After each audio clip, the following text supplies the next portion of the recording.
All, आज हम सीखेंगे इंडेक्स नंबर के शॉर्ट सम्स।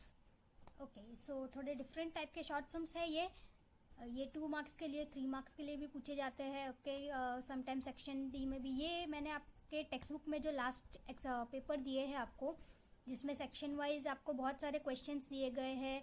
सेक्शन ए में थियोरी है, बी में भी थियोरी है, सेक्शन सी में सम्स है। तो ये सम्स मैंने लिया है वहीं से। Question number 7, cost of living index number increased from 280 to 340 during a certain time period and the wage increased from 13,500 to 14,750. Find the real gain or loss of the worker.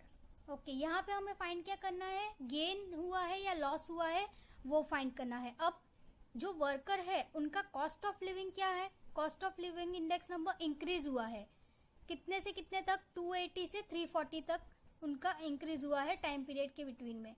और यहाँ पे उनका veg या इनके cost of living के according उनका veg कितना increase हुआ है, 13,500 टू 14,750। ओके, तो यहाँ पे हम देखेंगे प्रोजेक्टेड वेट हम निकालेंगे कि कितना हमें इंक्रीज हुआ है।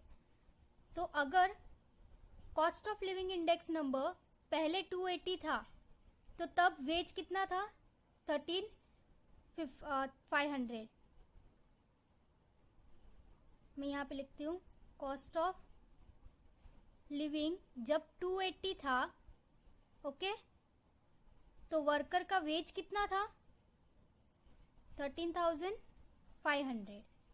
सिमिलरली जब 340 हुआ तो वर्कर का वेज कितना है वो हमें फाइंड करना है कि वर्कर का वेज कितना होगा और ये इससे गेन हुआ है या लॉस हुआ है ये फाइंड करना है। तो सिंपल हमें क्या करना है, इसका क्रॉस मल्टीप्लिकेशन। तो 13,500 मल्टीप्लाई बाय 340 डिवाइडेड बाय 280। तो आंसर क्या आएगा अपना, देखते हैं। 13,500 multiply by 340 divided by 280। Answer आया है हमारा 16392.85। कितना आया है, 16392.85। ओके, तो स्टूडेंट्स ये हमारा आंसर है। अब हमें यहाँ पे क्या बोला है कि फाइंड द रियल गेन, क्या रियल गेन हुआ है या रियल लॉस हुआ है वो हमें फाइंड करना है। तो हमें यहाँ पे दिया हुआ है कि पहले ये जो वेज इंक्रीज, इतने से इतना वेज इंक्रीज हुआ है।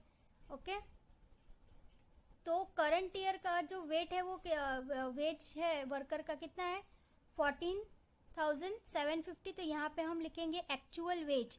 ये एक्चुअल वेज था, तो हमने ये क्या प्रोजेक्टेड वेज निकाला करंट ईयर का, तो हम लिखेंगे actual wage of the current year of worker is equal to कितना था, 14,750। ये हमें एक्चुअल वेज जो हमें गिवन है, और हमने क्या फाइंड किया, प्रोजेक्टेड वेज हमने फाइंड किया। तो projected veg of the current year of worker ये कितना है, फाइंड किया 16,392, 16,392.85। ओके, तो अब यहाँ पे गेन हुआ है कि लॉस, हम ऐसे बता सकते हैं डिजिट देख करके कि यहाँ पे लॉस ही हुआ है, बिकॉज ये तो बड़ी डिजिट आ गई ना। तो हम ये फाइंड करते हैं, इसको माइनस करेंगे, 14,750 माइनस 16,392.85 कितना आया, 1642.85। तो स्टूडेंट्स ये क्या हुआ हमारा, लॉस। क्या हुआ है, लॉस। एक्चुअल वेज जो था और प्रोजेक्टेड वेज जो निकला, तो उसमें कितने हमारा लॉस हुआ है, 1642 रुपीज का हमें लॉस हुआ है अकॉर्डिंग टू प्रीवियस ईयर। जो एक्चुअल वर्कर है, एक्चुअल वर्कर की वेज है करंट ईयर में, तो उसको इतना कम मिल रहा है। Okay, cost of living index के बेस पे उसका खर्चा ज़्यादा हो रहा है, सो दैट्स वाई इसको वेज कम मिल रही है, तो 1642 उसका लॉस हो रहा है। नेक्स्ट है क्वेश्चन नंबर 8। क्वेश्चन नंबर 8 क्या बोल रहा है? The cost of living index number and average monthly wage from year 2010 to 13 are given as follows. Real wage, हमें यहाँ पे रियल वेज फाइंड करनी है। ओके, यहाँ पे हमें cost of living index given है और एवरेज मंथली वेज गिवन है, ईयर और average monthly wage. Cost of living index हमें फाइंड करना है, तो कॉस्ट ऑफ लिविंग कैसे फाइंड करेंगे हम? कॉस्ट रियल वेज फाइंड करने का एक फॉर्मूला है students, real wage equal to wage upon cost of living index number.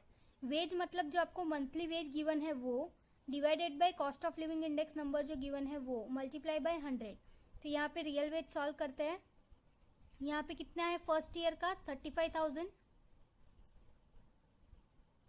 Divided by cost of living index number 120 multiply by 100। Answer क्या आएगा? 35,000 divided by 120 multiply by 100। Answer आएगा 29166.67, 29166.67। Same as 2011 का हम calculate करेंगे, 40,000 divided by 150 multiply by 100।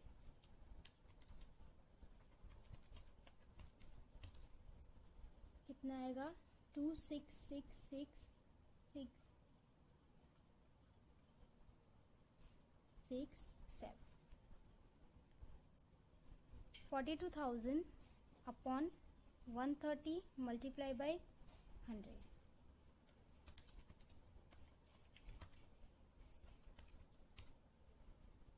तो answer क्या आएगा? 32,307.69। Similarly last वाला भी कैलकुलेट करेंगे, 50,000 डिवाइडेड बाय 160 मल्टीप्लाई बाय 100। ये एक रियल वेज का फॉर्मूला बस आपको याद रखना होगा, थोड़ा सा अलग फॉर्मूला है ये, पर इजी है याद रखने में, इतना कुछ डिफिकल्ट नहीं है। ओके, तो इजीली याद हो जाएगा ये आपको।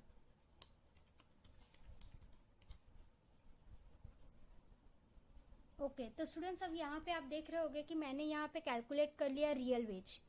अब रियल वेज जो है यहाँ पे मंथली वेज गिवन है वर्कर का। ओके, यहाँ मंथली वेज आपको गिवन है 35,000, फिर 40,000, फिर 42,000, देन 50,000। अगर हम मंथली वेज देखने जाए तो हमें इजीली देखने से पता चल रहा है कि वर्कर की सैलरी में इंक्रीज हो रहा है, उनके मंथली वेज में उनको इंक्रीज हो रहा है। पहले 35 था, फिर 40 हुआ, फिर 42, फिर 50। पर अगर कॉस्ट ऑफ लिविंग को उसका देखे, उसका कॉस्ट ऑफ लिविंग देखे तो क्या उसके वो प्रॉफिट में है या लॉस में है? इतना रियल वेज होके भी वो प्रॉफिट में है या लॉस में है? तो वो देखने के लिए हमें ये रियल वेज से हम फाइंड कर सकते हैं, जो कि प्रैक्टिकल लाइफ में हम इसको यूज कर सकते हैं।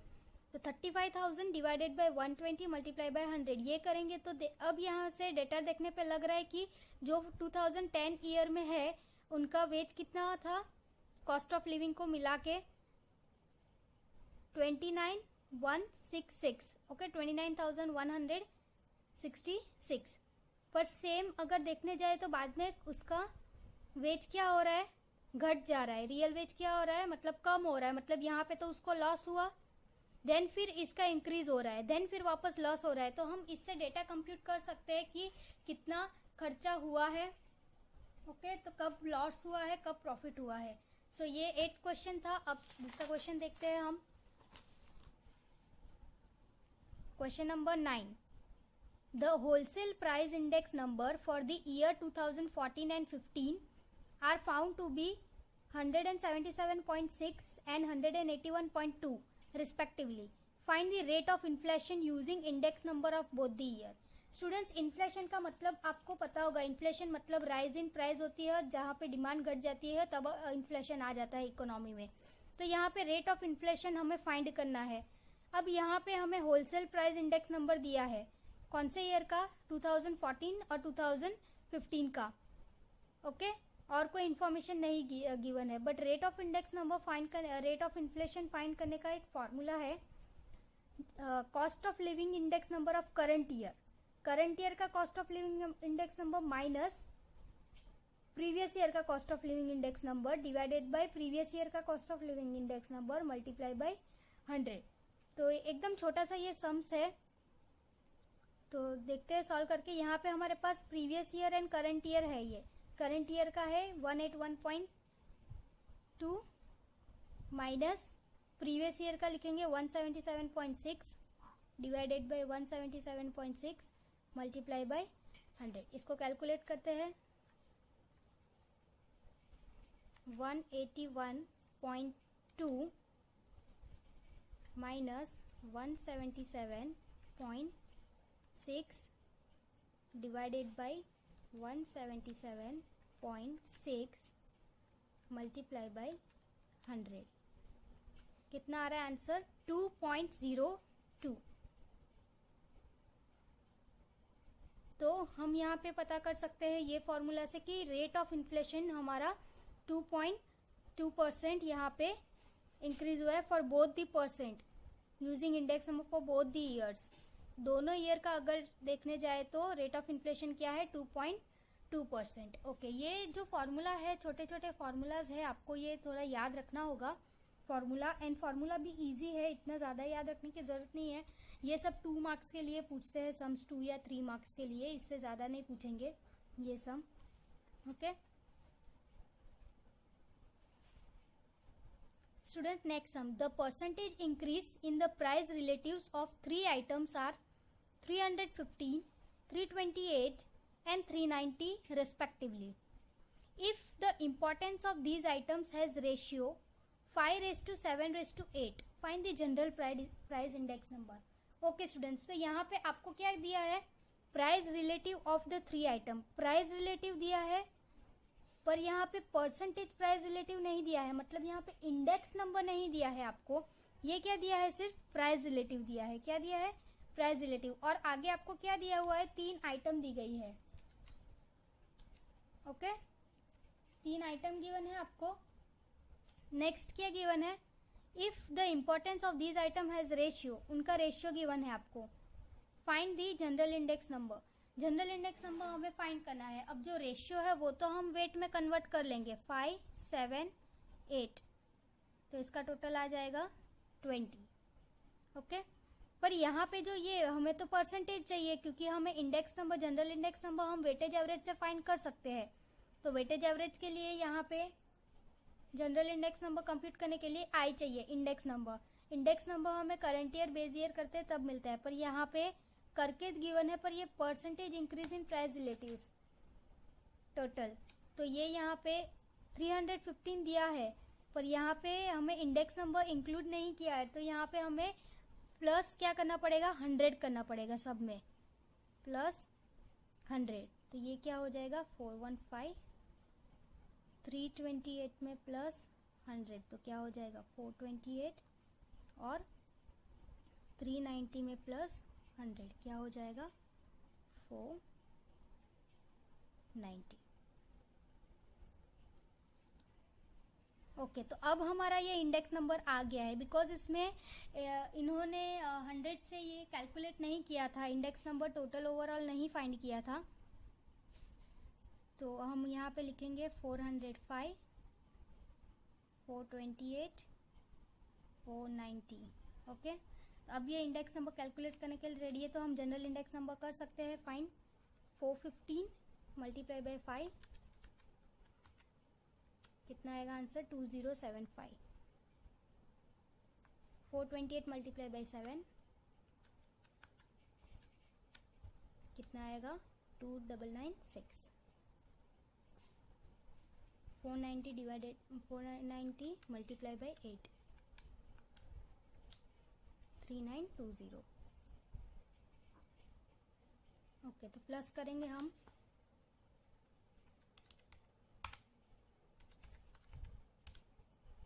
8991। कैलकुलेट करके अभी हमारे पास IW आ गया, W भी आ गया। तो हम जनरल इंडेक्स नंबर का formula sigma IW upon W हम डालेंगे फॉर्मूला में 8991 डिवाइडेड बाई 20, तो कितना आ जाएगा 8991 डिवाइडेड बाई 20 449.55. तो हमारा जनरल इंडेक्स नंबर ये फाइंड हो गया। बस यहाँ पे आपको ये पता लगाना पड़ेगा कि जनरल इंडेक्स नंबर किस फॉर्मूला से फाइंड करें। तो यहाँ पे एक जनरल इंडेक्स नंबर होता है टोटल एक्सपेंडिचर मेथड, पर उसमें या तो लेस पीरियड्स या पैचेस से हम फाइंड कर सकते हैं, तो उसके रिलेटेड इन्फॉर्मेशन चाहिए, पर उसके रिलेटेड इन्फॉर्मेशन यहाँ पे नहीं गिवन है। तो सबसे ईजी मेथड आ जाता है वेटेड एवरेज का। रेशियो गिवन होता है, मतलब हमें वेट गिवन होता है, इंडेक्स नंबर ऑलरेडी हमें कंप्यूट करके दिया हुआ है। बस यहाँ पे इंडेक्स नंबर में percentage increase in the price relatives of 3 items. यहाँ पे क्योंकि रेशियो गिवन है, देयरफॉर यहाँ पे परसेंटेज को नहीं मिलाया गया है, उसका टोटल परसेंटेज नहीं मिलाया है, इसलिए हमने यहाँ पे 100 इसमें ऐड किया। सो 315 प्लस 100 करेंगे तो इंडेक्स नंबर आ जाएगा आपका 415। तो आपका टोटल पहले इंडेक्स नंबर निकालेंगे, वेट तो आपको गिवन है, IW हम फाइंड करेंगे, देन उसका total general index number compute करेंगे। नेक्स्ट स्टूडेंट है क्वेश्चन नंबर 11। क्वेश्चन नंबर 11 क्या कहता है, if the average disposable income of family of a class is ₹25,000। Okay, average disposable income है फैमिली का कितना 25,000। कौन से ईयर में 2014 में। If cost of living index number of class for the year 2016, अब 2016 में with the base year 2014 is 120। तो बेस ईयर क्या है हमारा यहाँ पे 2014 और करंट ईयर क्या है 2016। Cost of living index number यहाँ पे गिवन है हमें 120। किसका पर है ये, करंट ईयर का है cost of living index number. तो estimate the average disposable income of the family of that class in the year 2016। तो अगर हमारे पास बेस ईयर, स्टूडेंट्स आपको पता है, मैंने पहले भी नोट में बताया है कि अगर हमें बेस ईयर नहीं गिवन होता है तो हम क्या करते हैं, डायरेक्टली 100 लेते हैं index number. Okay, base year का इंडेक्स नंबर 100 लेते हैं। तो यहाँ पे हमारा बेस ईयर कौन सा है 2014। तो हम लिखेंगे if cost of living index number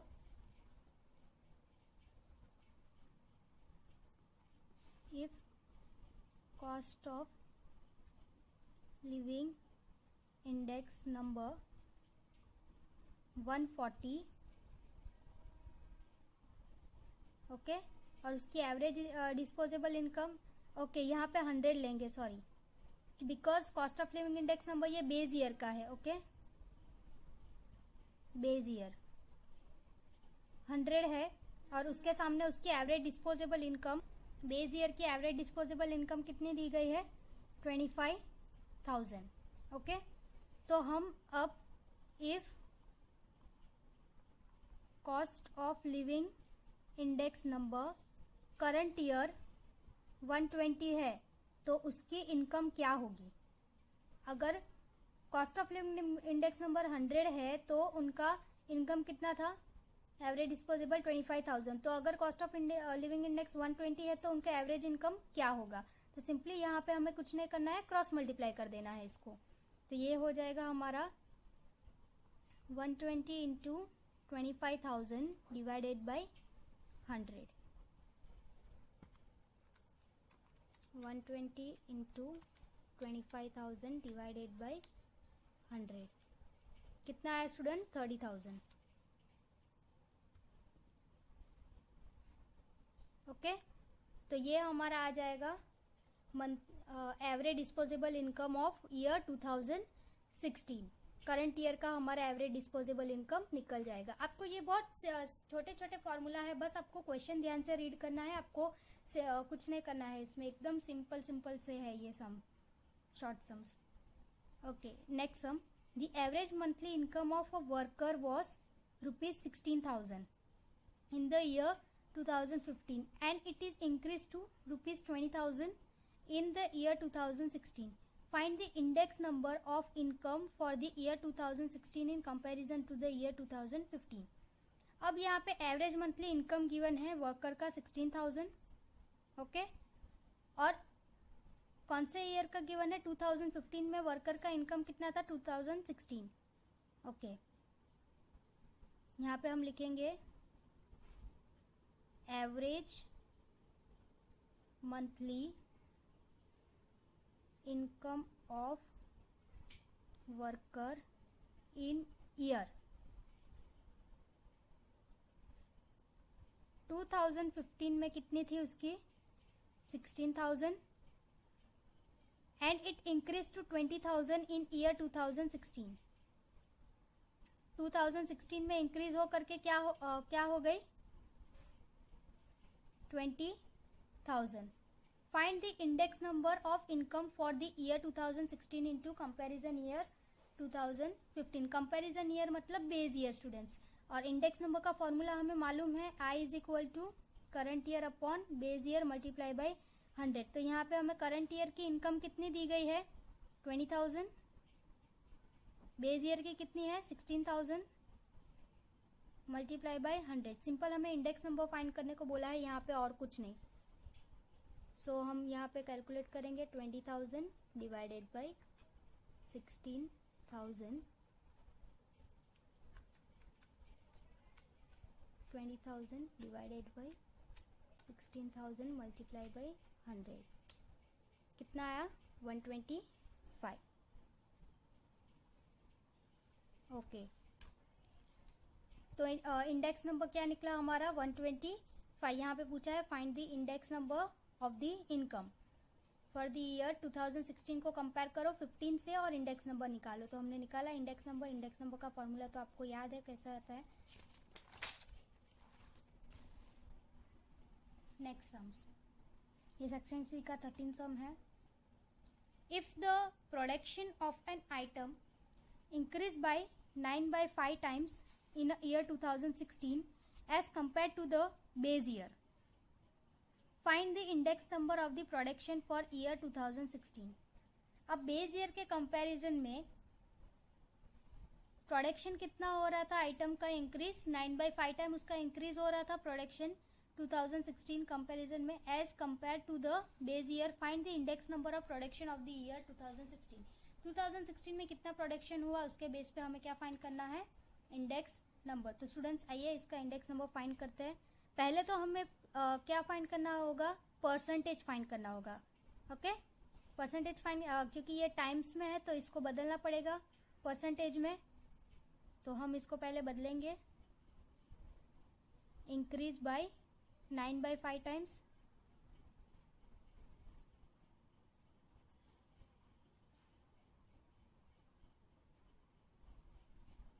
therefore 9/5 into 100। तो इंडेक्स नंबर को हम बदलेंगे पहले परसेंटेज में, 9 डिवाइडेड बाई 5 मल्टीप्लाई बाई 100 कितना आ जाएगा यहाँ पे?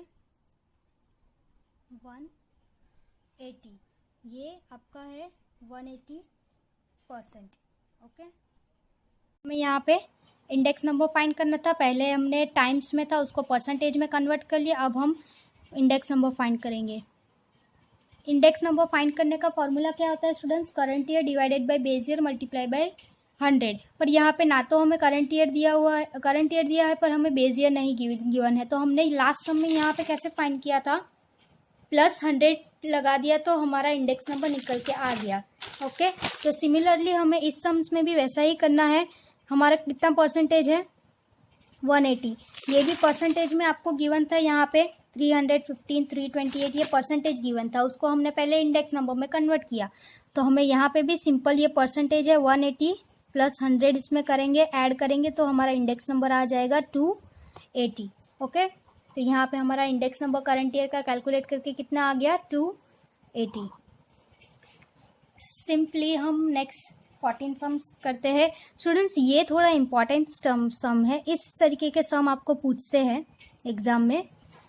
ओके, ये इम्पॉर्टेंट है थोड़ा सम, ध्यान से देखना। यहाँ पे आपको IL और IF दिया गया है और IP आपको फाइंड करना है। ओके, तो IP आप कैसे फाइंड करेंगे? तो स्टूडेंट्स हमारे पास IF Fisher's index number, Fisher index number calculate करने का फॉर्मूला क्या होता है? IL into IP।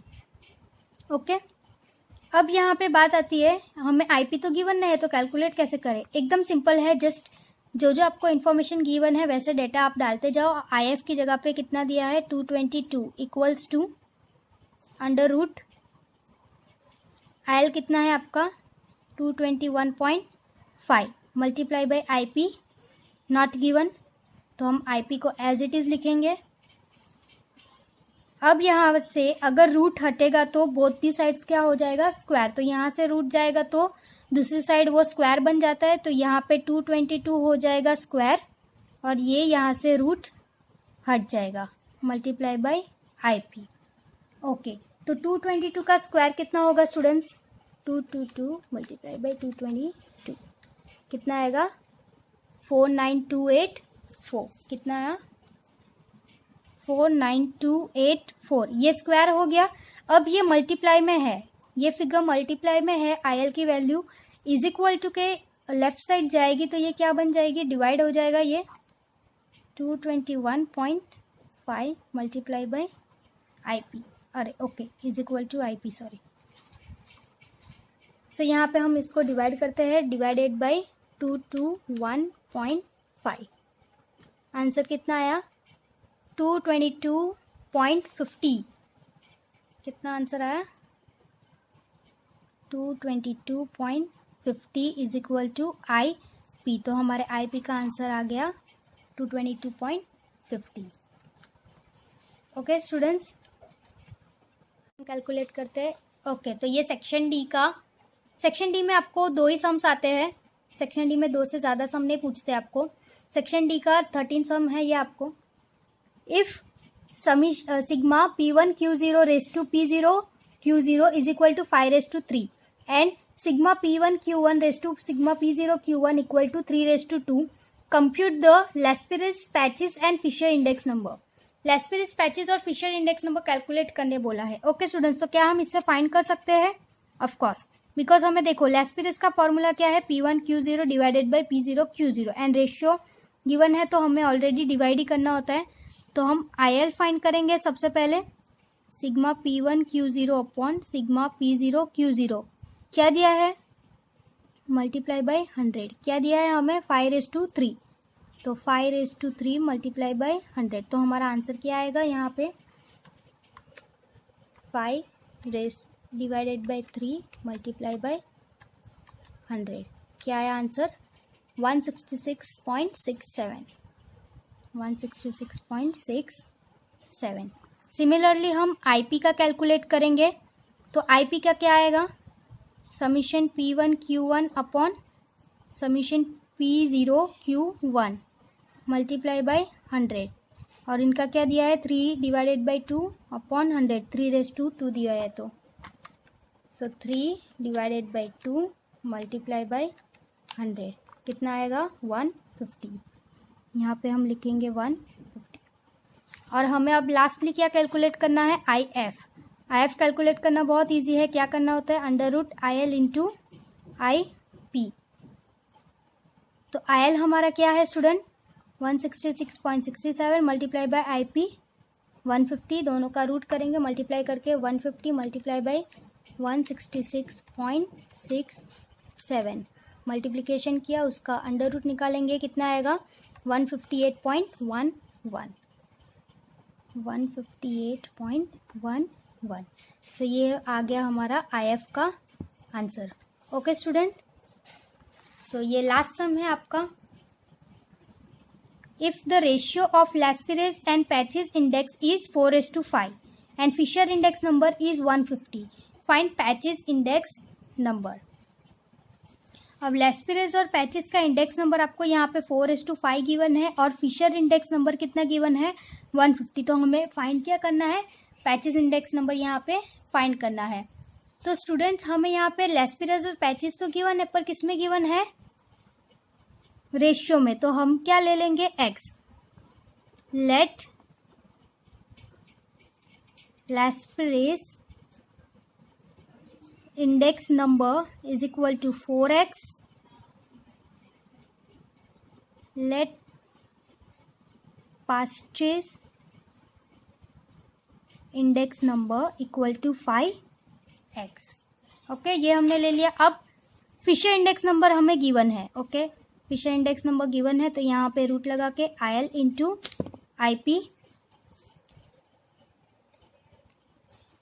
Into IP करेंगे हम। सो IF कितना हमें गिवन है 150, IL IP 4x and 5x, 4x multiply by 5x। Because हमें यहाँ पे जो पैचेज इंडेक्स नंबर है वो हमें पता नहीं है, पैचेज इंडेक्स नंबर फाइंड करना है, ना ही लेस्पेरिस का पता है ना ही पैचेज का पता है, पर यहाँ पे दोनों के रेशियो हमें गिवन है तो हमने रेशियो को x कंसिडर कर लिया। सो IF अब क्या करेंगे हम, 4x इंटू 5x कितना हो जाएगा 20x, और यहाँ से अगर रूट निकलेगा तो यहाँ पे जा करके क्या बन जाएगा, वो स्क्वायर बन जाएगा। तो 150 whole square is equal to 20x, x into X square हो जाएगा ये 20x स्क्वायर। तो 150 इंटू 150 कितना होगा 22500, 22500 डिवाइडेड बाई ये 20 is equal to X square. Okay, divided by 20 कितना आया answer 1125 is equal to X square. अब यहाँ से स्क्वायर हटेगा तो यहाँ पे क्या चला जाएगा रूट, तो इसका रूट निकालेंगे तो आएगा आंसर हमारा x is equal to 33.54। Okay, तो ये तो हमारा x निकल के आ गया। अब हमें क्या ढूंढना है, पैचेज इंडेक्स नंबर। तो स्टूडेंट पैचेज इंडेक्स नंबर यहाँ पे क्या था 5x। ओके, 5x था पैचेज इंडेक्स नंबर। तो 5 इंटू एक्स की वैल्यू हम लगा देंगे, x की वैल्यू हमारी क्या निकल के आई 33.54। तो इसको मल्टीप्लाई करेंगे 5 से, कितना आया 167.70, 167.70। तो पैचेज का इंडेक्स नंबर क्या है 167.70। तो स्टूडेंट आज ये लास्ट लेक्चर था आपका, आज पूरा इंडेक्स नंबर चैप्टर आज यहाँ पे कंप्लीट हो गया है। जितने भी सिमिलर टाइप के अलग अलग टाइप के थोड़े सम थे, शॉर्ट सम्स, वो मैंने सारे सम्स आपको बता दिए हैं। आप देख सकते हो, पूरा वीडियो एक बार अच्छे से देखना। नहीं समझ आए तो आप मुझे व्हाट्सअप कर सकते हो, कॉल कर सकते हो, किस तरीके से फाइंड किया गया है। ओके स्टूडेंट्स, तो थैंक यू सो मच। आप इंडेक्स नंबर होप कि अब पूरा चैप्टर अच्छे से सीख गए हो। अब बहुत जल्दी हम नेक्स्ट चैप्टर चालू करेंगे, लीनियर कोरिलेशन के। तो लीनियर कोरिलेशन में भी थियोरी एंड एक्सरसाइज दोनों ही मैं आपको कराऊंगी। सो ये आप देख सकते हो, पूरा जितने भी शॉर्ट सम्स है गिन चुन के आपको इतने ही शॉर्ट सम्स में से पूछे जाएंगे, इससे ज़्यादा नहीं पूछे जाते हैं शॉर्ट सम्स में। So student thank you so much. और अगर आपको कोई भी डाउट हो तो आप कमेंट कर सकते हो या फिर मुझे कॉल कर सकते हो, व्हाट्सअप कर सकते हो। Thank you so much students.